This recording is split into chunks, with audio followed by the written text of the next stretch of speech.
Hello, friends. My name is Cecily, and I am feeling very excited because for the next 12-ish, maybe 15 minutes, you and I are going to read something that I wrote. It is a narrative essay, and it's so that we can see what a 4, in other words, an excellent, really looks like. Okay, so we're going to read a prompt. It is one of the practice CAASPP performance tasks. And you may recall, when you sit down to take the CAASPP performance task in English language arts, it's got 2 parts. First, you write some short answers. In the second part, you write a longer answer. And it could either be an opinion piece or an informational piece, or in the case of what we're doing today, part 2 might say, now you're going to write a narrative. In other words, you're going to use all this information you have just learned from these sources, and you're going to turn around and you're going to write a story to entertain your reader with as many details that you've just learned as possible. In this case, friends, we're going to read the prompt. We get to write about astronauts. Okay, here's the prompt. We've sat down, we took part 1 of the CAASPP performance task, and now we get the description of part 2. Your school writing club is creating an online magazine that is a collection of fictional stories about astronauts. You choose to write a story that is several paragraphs long to include in the online magazine. All right, so we're writing for an online magazine. For your story, imagine that you are an astronaut on the International Space Station. In your story, tell about an exciting adventure that you have during your experience. The online magazine will be read by parents, check, teachers, okay, and other students at your school. Boom. This is why I love reading the directions, because they're letting you know this is what you need to do. So I've taken the liberty of writing a story. It's about astronauts. I use my notes, okay? And I don't want you to be intimidated and say, oh, I will never be able to write that well. You will. It just takes time. Just had a lot of practice. Okay. Here's my story.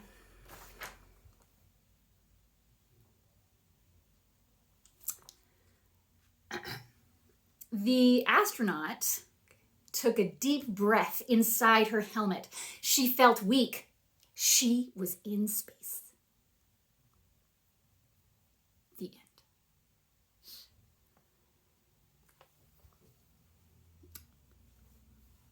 I really felt that I had put a lot more effort into this, and that I was going to show you what a 4 narrative essay looks like.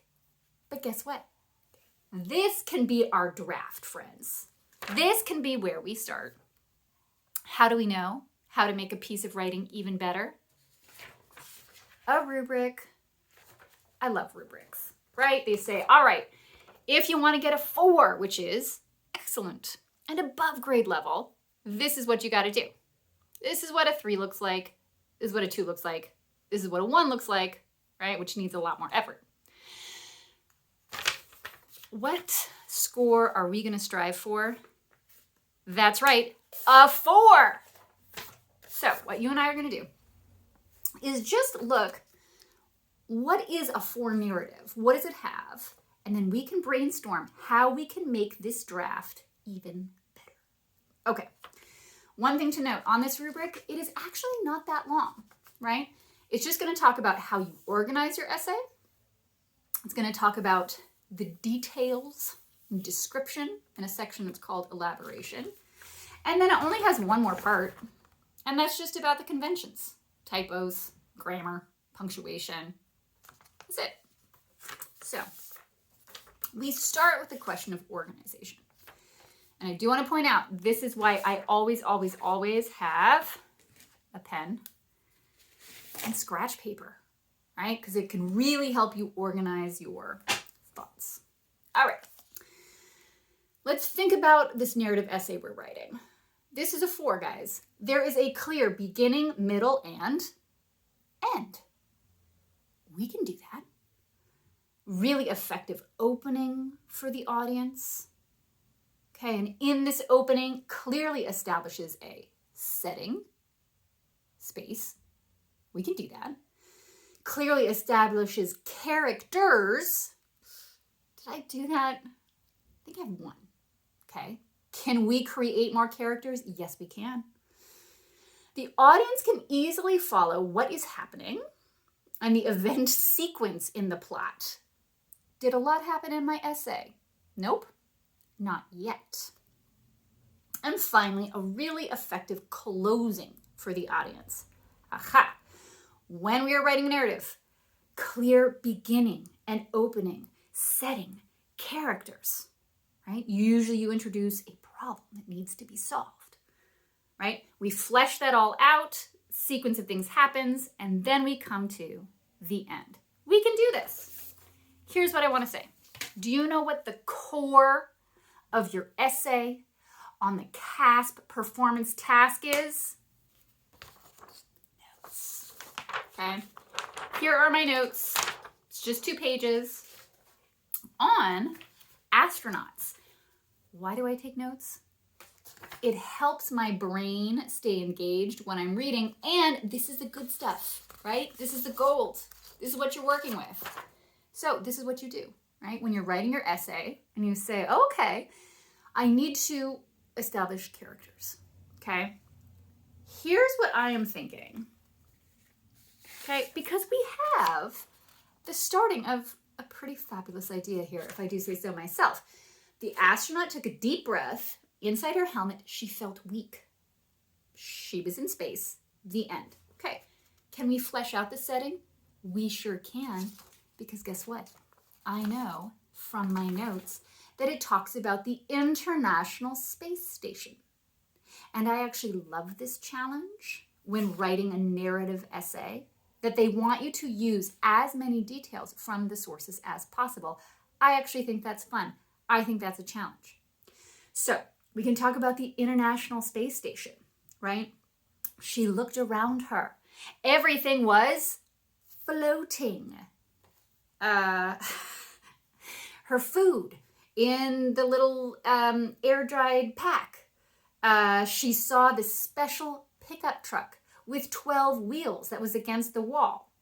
And she realized she was not feeling well. Because I'm thinking that's going to be our problem in this narrative, right? So in your essay, we got to establish an opening that gives us a setting and it gives us characters.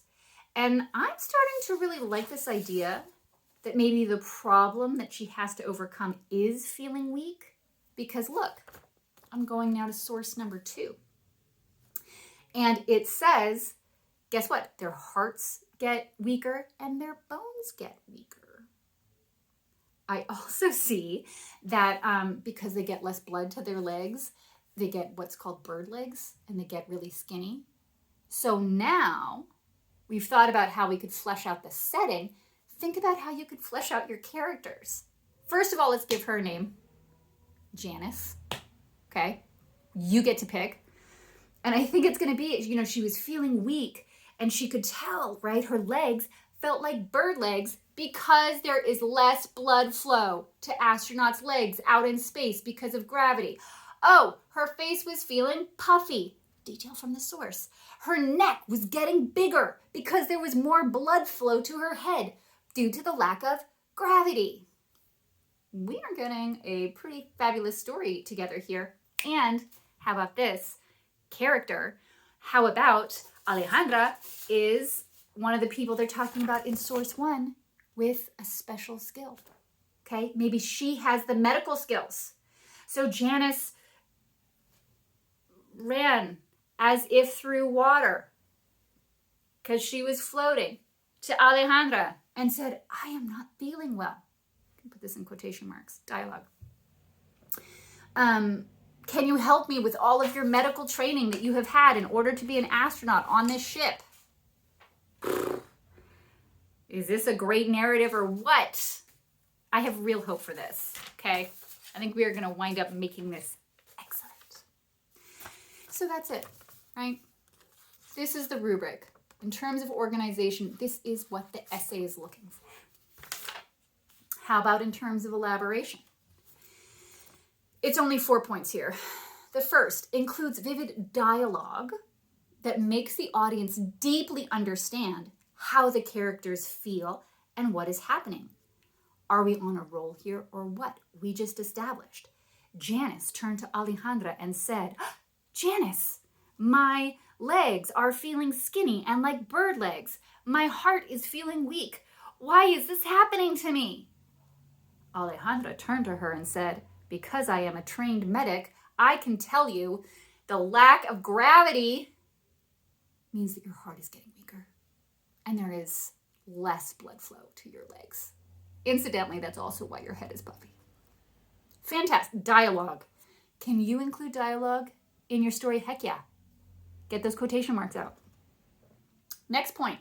Vividly describes characters with specific details, often from research and the sources. We just described her. How's her face? Puffy. How are her legs? Skinny. Absolutely, right? Can we describe both Janice and Alejandra? Maybe if we want to introduce another character later, who could say, I remember they talked about the rubber band exercise machine, right? Maybe Bob can say, over here is the solution. Use the rubber band exerciser and it will strengthen your heart. Vividly describes setting with specific details, often from research, also known as the sources. Absolutely.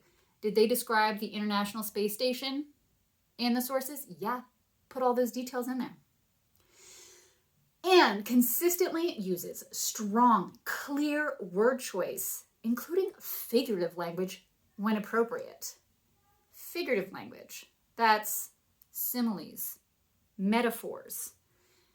Look, it's built right in there. Her legs were like those of a bird. Simile. Okay? To really help your reader imagine what it is like for Janice being out there on the spacecraft with her puffy face and her thick neck and her bird legs, and she's feeling weak. Can you use very specific, strong, clear details in your narrative? Yeah, this is going to be amazing. Last point. And then I'm going to leave and start my next draft and make this fabulous. Last category. This is it. It's conventions. And I want to point something out. You know, the other categories, the best score you could get was 4. Check it out. For convention, what is it? It's 2. Does the CAASPP Performance Task only care about your spelling and your punctuation and your grammar? No. In fact, it's the least important thing to them. And I read an explanation that said they only care that any mistakes don't get in the way of your reader being able to understand and enjoy what you're trying to communicate. So it says adequate use of correct punctuation, capitalization, grammar, spelling, and sentence formation. Let's go back to the text. How did I do here in terms of conventions? The astronaut took a deep breath inside her helmet, period. Capitalization is looking great. Punctuation is looking great. She felt weak, period. Complete sentence. She was in space, period. Capitalization, complete sentence. The end. Are my conventions on point? Yes, they are. What would you give it? Because I'm hoping it's a 2. Because I would give it a 2, too. Friends, can you have fun writing your narrative performance task essay? Heck yeah. And what is the key thing? If you're feeling lost or you're feeling stuck, go and take some notes. Because this is what you're working with. These are the treasures. These are the details that are going to help you describe and use accurate dialogue and make your reader really feel that they are out there with Janice and Alejandra in space.